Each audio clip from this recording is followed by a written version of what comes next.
Magandang araw mga ka-greeners! For today's video ay aalamin natin kung anong mga benepisyong makukuha natin sa lemon. Ang lemon ay mataas sa vitamina C, fiber o hibla at iba't ibang mga kapaki-pakinabang na compound ng halaman.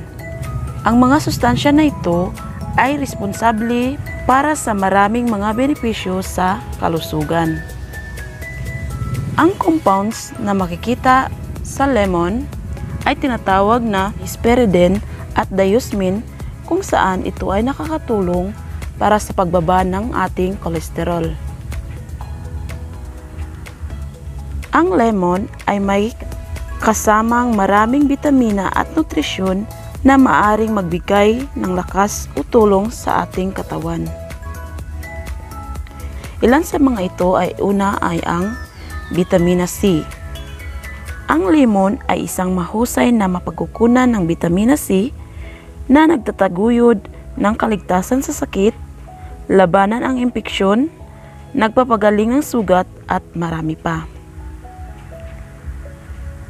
Pangalawa ay ang calcium. Naglalaman ang lemon ng calcium na mahalaga para sa paggana ng kalamnan, pagtatago ng hormone, at pag-urong ng vascular at iba pa. Pangatlo ay ang potassium. Ang lemon ay may potassium na tumutulong sa mga kalamnan at nerbiyos na gumagana ng maayos. Pangapat ay ang folate. Ang lemon ay mayroon ding folate na nakikipaglaban sa mga depekto ng gulugod dahil sa pagpapanganak at tumutulong sa pagbuo ng pulang selula ng dugo.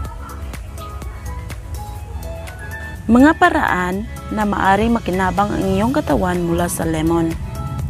Ang tanggi na prutas na ito ay kilala rin na posibleng makatulong na mapahinto ang masamang hininga at mapupuksa ang balakubak kapag inalapat sa anit.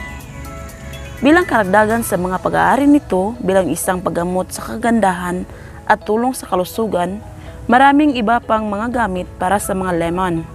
Narito ang ilang mga kadahilanan upang yakapin o gamitin ang lemon at maging ang katas nito. Una, nagpapagaan ng sakit sa lalamunan. Pangalawa, mga benepisyo sa pagkipaglaban sa cancer. Pangatlo, pinipigilan ang bato sa bato.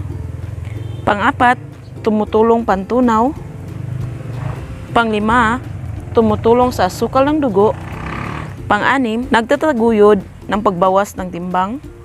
Pang-pito, tumutulong sa paglinis ng balat. Kaya mga ka-greeners, ano pang hinihintay nyo kundi magtanim at kumain ng lemon o uminom ng katas ng lemon dahil maraming benepisyong makukuha natin dito. Sana sa video na ito ay meron kayong natutunan. Maraming salamat sa panonood.